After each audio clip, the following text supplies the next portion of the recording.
Ok, salut les gars, salut, comment vous allez? J'espère que vous allez tous bien. Bienvenue sur cette petite tuto. Aujourd'hui, dans cette tuto, je vais vous montrer comment configurer le VPN sur GZP. Donc, cette configuration que je vais faire va vous permettre de configurer votre VPN avec le payload. Si tu es nouveau sur la chaîne, n'hésite pas de t'abonner et d'activer la cloche de notification. Donc, dans cette vidéo, par ce cas-là, je profite de vous dire que c'est comme ça. C'est le host du Cameroun, de la RDC et du Kenya, je crois, et du Kenya. Donc, ceux qui en veulent, veuillez m'inboxer pour qu'on en discute là-dessus. Donc, sans plus tarder, nous allons nous rendre sur Play Store ou télécharger l'application sur XZP. Donc, là, vous allez seulement taper sur XZP. Donc, une fois que vous téléchargez, vous l'ouvrez, vous l'activez aussi, vous l'activez en même temps. Donc, je viens juste de l'installer même.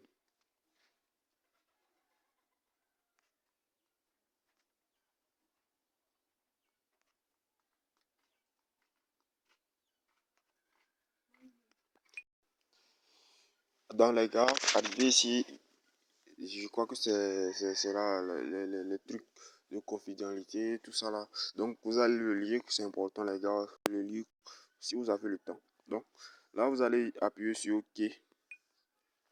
Bon, arrivé là, ce que vous avez à faire, donc, vous allez voir, voici l'interface de notre application SockZip. Donc, là, c'est le bouton pour se connecter. Là, comme vous pouvez le voir, c'est le bouton pour se connecter. Là, c'est le paramètre où nous allons faire les configurations. Donc là, je sais pas trop c'est quoi. Donc là c'est concernant l'application aussi. Concernant l'application, les informations, tout. Ici, les instructions de configuration. Donc comme vous pouvez le voir ici, ils disent que request tunnel, tu peux faire la configuration avec request tunnel. Ça, autre, il te faut d'aller créer un fichier UDP request sur le net, sur les sites SSH. Donc ici, single tunnel. Donc ça aussi, tu dois devoir créer custom SSH. Là, tu peux utiliser le payload et puis le proxy et le SNI. Custom WebSocket, ça aussi, tu devais créer un fichier DNS tunnel. Ça, c'est facile. Il suffit d'avoir ton DNS et puis tu le colles là. C'est fini. Donc là, ce que nous intéresse aujourd'hui, nous allons configurer avec le payload. Et sans plus tarder, si tu n'étais pas encore abonné, je te prie de le faire parce que c'est comme ça que vous nous aidez nous. Donc là, nous allons cliquer sur le bouton paramètres.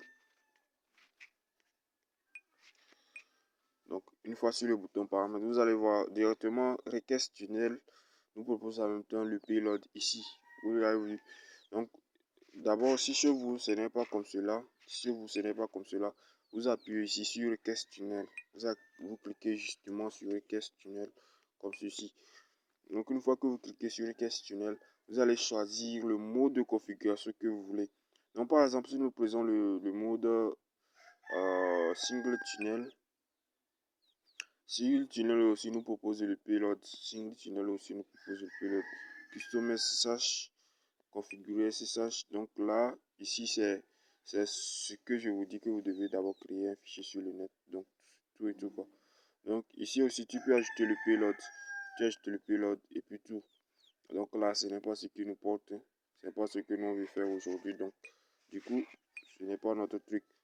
Donc là, nous allons choisir le mode request tunnel. Donc, request tunnel, là, vous allez coller votre payload ici. Donc, vous allez coller votre payload ici. Ceux qui ne savent pas comment créer le payload, je vous prie d'aller sur l'une de mes vidéos que j'ai déjà eu à faire si vous ne savez pas le faire. Donc là, simplement, le payload, c'est un truc qui est facile. Donc, bon, je vais essayer de vous copier un payload pour que vous puissiez voir le payload. Donc, le payload n'est jamais différent de ça. Donc là, je rentre dans mon paramètre comme ceci. Donc ici, c'est le host de AfriCell pour la RDC Congo. Soyez-en fiers que je vous montre ceci parce que ceci, c'est quelque chose que je vends tellement cher. Donc, soyez-en fiers que je vous la montre. Donc, vous allez essayer de la copier et puis vous retournez justement dans l'application SockZip. Donc, une fois dans l'application SockZip, ce que vous avez à faire, c'est de coller ça. Laissez-le comme ceci suffit. Effacez seulement cette griffe. Donc, une fois que c'est fait comme ceci, je crois que la configuration est bonne. Ce que vous avez à faire, ils nous disent en bas que statut serveur expiré. Je vais cocher ça pour que vous puissiez bien voir. Il nous dit que le statut de notre serveur est expiré. Donc, ce que nous avons fait, nous allons la mettre à jour. En faisant ceci, en cliquant sur cette couronne qui est juste là, vous cliquez sur cette couronne. Une fois que vous cliquez sur la couronne, donc ça va commencer automatiquement par... Donc voilà une liste de serveurs. Je vous prie d'être connecté pour le faire. Donc là, vous allez essayer de regarder les heures. Vous allez essayer de regarder. Ici, on a dit 40 heures, 41 heures, 43 heures, 45 heures, ainsi de suite. Ici, vous avez 2 jours. Ici, vous avez 2 jours. Ici, vous avez 42 heures, tout ça là. Donc, vous allez essayer de voir ce qui vous arrange mieux. 47 heures, 46 heures, 21 heures, tout ça là. Donc, on prend un seulement par hasard. Yes. Et puis, tu appuies sur Yes. Donc, ça va tourner, tourner, tourner. Je crois que tu dois accomplir un petit tuto de publicité de quelques secondes. Donc, espérons voir.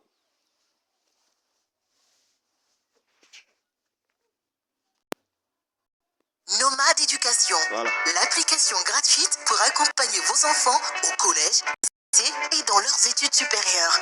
Les bac, BS, DUT, licence, master, toutes les classes et toutes les matières pour continuer à progresser. Les contenus sont disponibles hors connexion une fois l'application installée.